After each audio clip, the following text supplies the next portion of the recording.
Madame la ministre à la condition féminine et aux droits des femmes, Madame la représentante spéciale du secrétaire général des Nations Unies, Madame la représentante de ONU Femmes, Mesdames, Messieurs, les membres du gouvernement et les grands corps de l'État, Mesdames, Messieurs, les chefs des missions diplomatiques, Mesdames, Messieurs, les représentants des organisations internationales, Mesdames les représentantes des organisations féministes et féminines, Mesdames, Messieurs, en vos grades, titres et qualités, membres et représentants de la presse parlée, écrite et en ligne, chers compatriotes, femmes voyantes,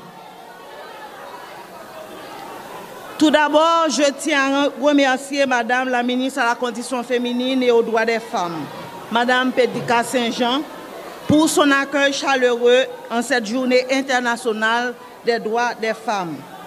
C'est un honneur pour moi, en ma qualité de conseillère présidente du Conseil présidentiel de transition, de prendre la parole aujourd'hui en cette journée solennelle. Il est essentiel de rappeler que la journée du 8 mars n'est ni une fête des femmes, ni une simple célébration festive. C'est une journée de commémoration, de mobilisation et de lutte. Elle nous rappelle les combats menés à travers l'histoire pour la reconnaissance des droits de femmes, pour leur égalité et leur autonomisation. Depuis les manifestations ouvrières du début du XXe siècle, jusqu'à l'officialisation de cette journée par les Nations Unies en 1977. Cette date symbolise une revendication permanente, celle de la justice, du respect et de la dignité pour toutes les femmes et les filles. Le thème de cette année, pour toutes les femmes et les filles, droit, égalité et autonomisation, nous engage toutes et tous collectivement. Il ne s'agit pas de simples mots, mais d'une exigence fondamentale.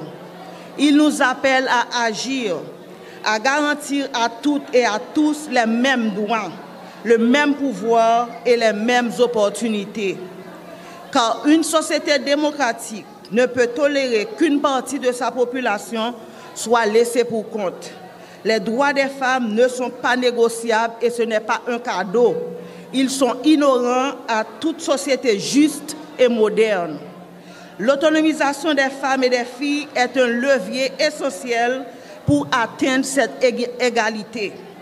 Les femmes autonomes, ce sont des femmes qui devront être capables de faire des choix, d'exercer pleinement ses droits, d'accéder à l'éducation, de s'émanciper économiquement et de participer aux prises de décision. Une société qui refuse aux femmes cette autonomisation se condamne elle-même à l'injustice et au retard. L'égalité salariale, l'accès aux ressources économiques et à l'éducation sont des enjeux cruciaux pour bâtir une Haïti plus forte pour tous. Mesdames, Messieurs, la lutte pour les droits des femmes est plus qu'un engagement moral. C'est un impératif politique et social. Ce combat pour la justice, pour l'égalité, pour l'autonomisation des femmes ne concerne pas uniquement les femmes. Il nous concerne toute la société. Car lorsqu'on prive une femme de ses droits, c'est toute la société qui s'affaiblit et meurt. Lorsqu'on entrave l'autonomisation d'une femme, c'est toute une nation qui se prive de son plein potentiel.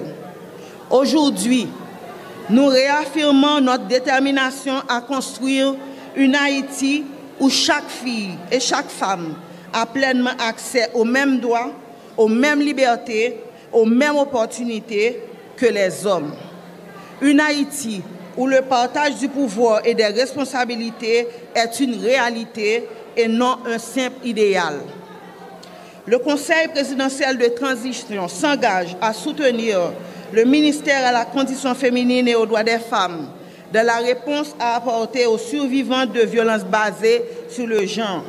Ce soutien inclura des mesures pour renforcer l'accompagnement des victimes, améliorer des structures d'accueil et garantir un accès rapide à la justice.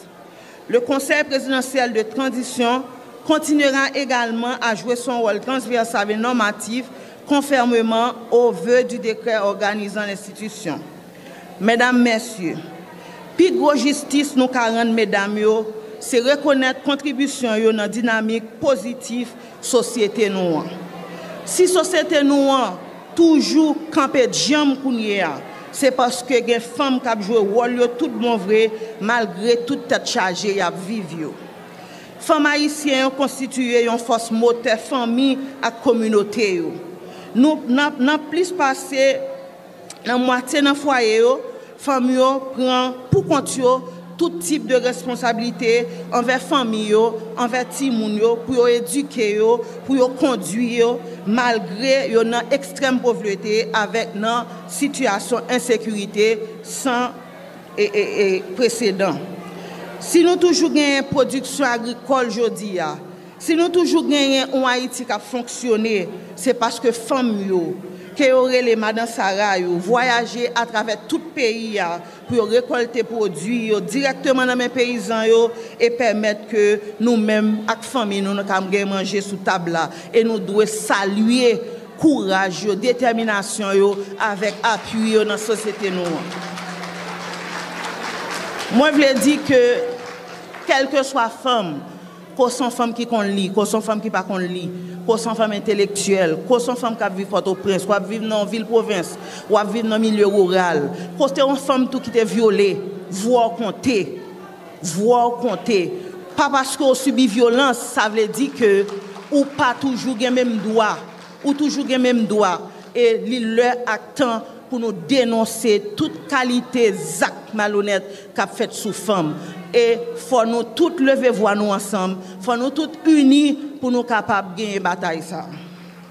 Ensemble, avec force, conviction et engagement, avançons vers une Haïti plus juste, plus équitable et plus prospère. Vive la lutte pour les droits des femmes, vive l'égalité, vive l'autonomisation, vive Haïti.